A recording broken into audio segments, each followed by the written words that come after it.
김종민과 연애 중인 김민아의 비밀, 고교 자퇴. 그 선택의 이유는 김민아 부모님의 신원을 공개하다. 방송인 김민아가 김종민과 면 데이트에 나선다. 오늘 12일 오후 5시 유튜브 메리고라운드 채널을 통해 공개되는 김종민의 면데이트 대면 연출 조송희, 강재은, 이하, 대면에는 기상캐스터 출신 방송인 김민아가 출연한다. 김민아는 이날 처음 만났음에도 김종민에게 술을 좋아하냐 고 물으며 본격 술방송을 예고한다. 김민아는 고등학교를 자퇴하고 1년 일찍 대학에 진학한 것을 시작으로 승무원 기상캐스터 게임 아나운서 등 엄청난 이력을 자랑하는 프로 엔잡러로 활약하고 있다. 김민아의 다채로운 재능에 김종민은 칭찬을 아끼지 않았지만 이내 김민아가 출연하던 프로그램의 개편 소식을 알지 못하는 바람에 오픈 상황을 만들어낸다.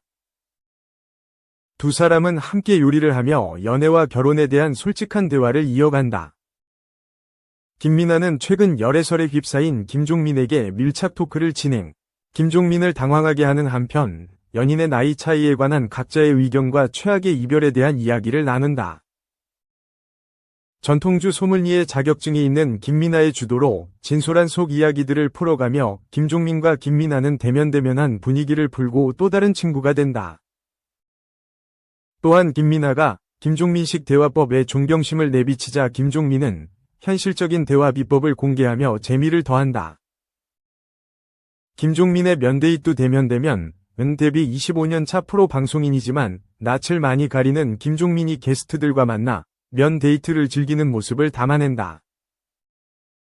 김종민의 면데이트 대면은 매주 금요일 오후 5시 유튜브 메리고라운드 채널을 통해 공개된다.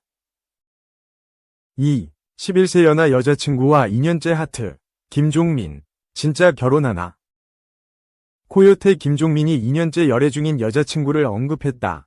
지난 28일 공개된 유튜브 콘텐츠 뇌절자에는 김종민이 게스트로 출연했다.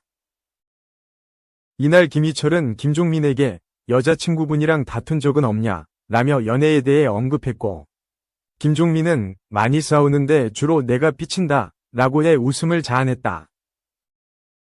이후 김희철은 김종민에게 다가가 귓속말로 그때 그분이냐? 라 물었고, 김종민은 그렇다고 답했다. 이에 김희철은 형 대단하다. 2년 넘었네. 나 끝까지 얘기 안 했다. 라며 어느 날 선술집에 갔는데 직원분이 김종민 씨 왔다고 해 인사하러 갔다. 옆에 여성분이 계셨다. 라고 당시를 회상했다. 김희철은 김종민에게 형수님에게 반한 점이 뭐냐? 어디에 반했냐? 라 물었고다. 이에 김종민은 나를 귀여워해준다. 라고 답했다. 그러자 유지혜가 두 사람 나이 차이를 궁금해했고, 김종민은 11세 차이가 나는데 나를 귀여워한다. 며 웃었다. 이어 김희철은 형수님이 엄청 지적인 느낌이라 하자 김종민은 기품 있는 느낌이라고 설명했다. 그러면서 김희철은 반대로 여자친구분은 형 어떤 모습에 반했다고 하냐? 라 물었고, 김종민은 실물이 괜찮다고 하더라 라고 해 웃음을 자아냈다. 최근 불거진 유튜브 발로 불거진 결혼설에 대한 이야기도 나왔다. 이에 김종민은 그건 가짜뉴스라고 하면서도 결혼할 마음이 있냐는 질문에는 그렇다. 날짜를 잡고 한 건 아니지만 결혼할 마음은 다 있는 거 아니냐 라고 해 눈길을 끌었다. 3. 인터뷰 2. 오징어 게임 2. 황동혁 감독. 대마초. 탁. 팬과 설정까지 했는 줄 몰라. 내칠 수 없었다. 오징어 게임 2. 황동혁 감독이 탑. 최승연. 캐스팅에 대한 질타에 답했다. 황동혁 감독은 2일 오전 서울 종로구의 한 카페에서 스포츠조선과 만나 넷플릭스 오리지널 시리즈 오징어 게임 2 황동혁 극본 연출 위 인터뷰에 임하고 탑 최승연 캐스팅에 대한 주변의 평에 대해 답했다. 탑은 2016년 대마초 흡입 혐의로 인해 징역 10개월의 집행유예 2년을 선고받은 이후 지난해 4월 YG 엔터테인먼트와 전속 계약이 만료되며 팀을 탈퇴한 바 있다. 이미 자숙이나 하라. 복귀도 하지 마라. 는 네티즌의 말에 나도 할 생각 없다. 며 은퇴를 시사하기도 했었다. 뿐만 아니라 팬들에게는 항상 미안하다. 한국에서는 컴백을 안 할 것이다. 컴백 자체를 안 하고 싶다 고 밝힐 정도로 은퇴에 대한 확고한 생각을 전하기도 했던 것. 그가 오징어 게임 2로 복귀한다는 소식에 많은 네티즌의 질타가 이어지기도 했다.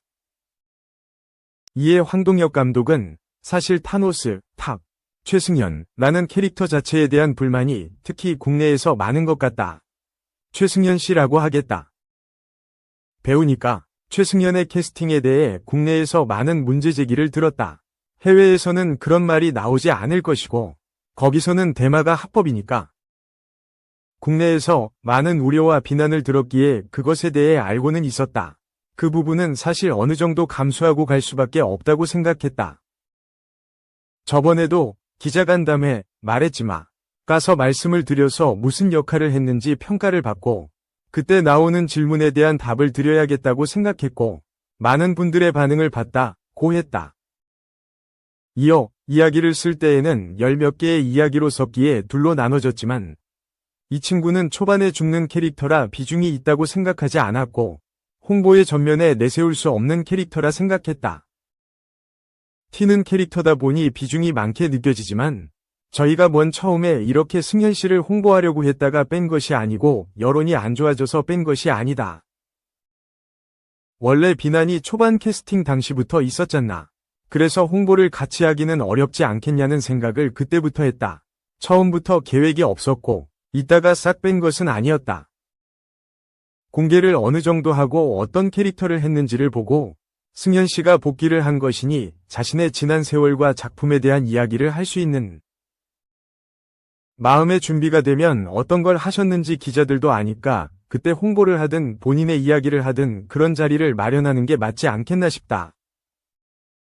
이 친구는 쌓인 게 많기 때문에 조금 더 깊이 있게 인터뷰를 해야 하고 준비가 되면 하는 게 낫지 않나 싶다고 자신의 생각을 밝혔다. 연기에 대한 불호도 있었다. 황 감독은 시즌1 때에도 조금 만화적인 과장된 캐릭터가 등장하는데 붕 떠있는 캐릭터라 한국에서 말이 많이 있었다. 캐릭터가 어색하다고. 해외에서는 그런 캐릭터들이 사랑을 받기 때문에 타노스도 한국에서는 리얼 베이스의 진지한 것들에 대한 연기평이 익숙하겠지만 만화적이고 과장된 캐릭터에 대한 불호는 어색하다는 심하게 과장됐다는 평가가 있을 것이라 생각했다. 타노스가 그런 역할이기도 하고 제가 그렇게 만들었다. 스스로에게 항상 취해 있고 쇼미더머니에 나오는 래퍼들 중에 어떻게 보면 우스꽝스러운 사람들이 있는데 그런 분들을 캐릭터로 취합해 모여본 것이고 약을 하기 때문에 하이가 되어 있고 오버하는 캐릭터로 만든 것이라 제 의도대로 연기를 잘했다고 생각한다. 보는 사람에 따라서 한국에서는 오버스럽고 과잉됐다고 볼 수 있지만 그런 호불호를 감수하고 만들어본 캐릭터다. 친구들이나 해외에서는 이런 캐릭터를 인상적으로 보고 좋아해 줄 수도 있을 거라고 생각했다. 지금 반응을 봐도 외국에서는 타노스에 대한 호감도가 높고 인상적이라고 말한다. 그런데 우리나라 시청자들은 늘 이상의 실화라고 하는 분들도 있어서 문화적 관점 차이를 다시 한번 느끼고 있다고 말했다. 탑이 합류 과정이 쉽지는 않았다는 황 감독이다. 그는 오디션을 보기는 했는데 승현 씨를 염두에 뒀던 캐릭터는 아니다. 암호화폐, 가상화폐 열풍이나 마약 같은 면들이 젊은 층에서 문제가 되고 있는데 해외도 마찬가지일 거라고 생각한다. 그런 세태를 반영할 그룹을 만들고 싶었다. 힙합을 하고 좋아하고 마약까지 하는 친구에 대한 오디션을 오래 진행했는데 이 역할을 제 기준으로 해줄 만한 친구를 찾을 수가 없는 거다. 그때 누군가가 저에게 가져온 리스트 중에 승현 씨가 있었다. 이 친구는 안 한 지 오래되지 않았느냐고 했더니 그 사건, 대마초 이후로 오래 쉬었는데 연기를 하던 친구고 랩도 좀 할 거라고. 물망에 올리면 어떻겠냐고 해서 제작사 통해 연락을 해봤다. 오징어 게임 2에 이런 역할이 있는데 오디션을 볼 의향이 있냐고. 기대는 안 했다. 오래 쉬기도 했고 대마초 때문에 모든 것을 그만둔 친구가 자기와 너무 비슷하게 닮아 있는데 약으로 망한 래퍼를 할 수 있을까 고민을 오래 한 것 같다고 했다. 이어 해보고 싶다는 연락이 결국 와서 오디션 겸 리딩을 해봤는데 그때도 그 친구의 온몸이 땀에 절어 있었다. 너무 긴장해서. 가능성을 봤고 리딩도 좀 더 해봤고 흔들리는 지점이 있어서 안 되겠다 싶어서 다시 멈추고 오디션 테이프 다시 찍어서 보내라. 널 이 상태에서는 못 믿겠다 고도했었다. 기자회견 할 때까지도 탑이 이렇게까지 용서를 받지 못한 줄 몰랐다. 이 친구를 캐스팅할 때 찾아봤다. 대마초나 마약으로 인해 활동을 그만뒀다가 복귀한 분들의 히스토리를 찾아봤는데 박정희 대통령 때부터라고 하더라. 대마초로 왕창 잡혀간 분들을 4년 정도 후에 복귀를 시키고 그 이후에는 나라에서는 아니지만 적당히 시간이 흐르면 복귀를 하시고 유명한 분들이 많이 있었다. 친구는 이미 6에서 7년이 지나 있어서 그 정도면 어느 정도 사람들이 용인을 해주지 않을까 하는 생각으로 캐스팅을 해서 진행했던 것인데 반응을 보고 놀라기는 했다. 그러고 보니 그 이후에 큰 관심이 없었어서 팬들과 설전도 있고 한국에서 복귀를 안 하겠다는 멘트도 받고 일을 좀 키워놨었구나 싶은 생각을 그때 했는데 개인적으로 그렇다고 해서 넌 안 되겠다. 용서를 못 받아서 하고 내칠 수는 없었다. 그냥 같이 잘 만들어서 보여주자. 네가 용서를 받을 수 있는 사람인지 어떤지. 결국엔 대마초를 한 연예인들이 다 비난을 받고 결국엔 뭘 보여주고 대중들이 용서를 하느냐 사람들이 다시 받아주느냐 결정이 난다고 했는데 그 판단에 맡겨보자고 했다고 말했다. 오징어 게임이는 복수를 다짐하고 다시 돌아와 게임에 참가하는 기훈, 이정재과 그를 맞이하는 프런트맨 이병헌 위 치열한 대결. 그리고 다시 시작되는 진짜 게임을 담은 이야기 넷플릭스 오리지널 시리즈. 지난 12월 26일 공개 이후 4일 만에 6,800만 시청수, 시청시간을 작품의 총 러닝타임으로 나눈 값을 기록. 글로벌 탑 11위를 석권했다. 이에 더해 공개주 최고 시청수 기록을 세우며 첫 주 기록만으로도 넷플릭스 역대 최고 인기 시리즈 비영어 7위에 등극했다. 이는 웬즈데이가 경신했던 첫 주 5,010만 시청수를 훨씬 뛰어넘는 기록이다. 시즌1 또한 글로벌 탑 10 시리즈 비영어 부문 3위에 등극해 전 세계 시청자들의 열광적인 반응을 이끌어내고 있다.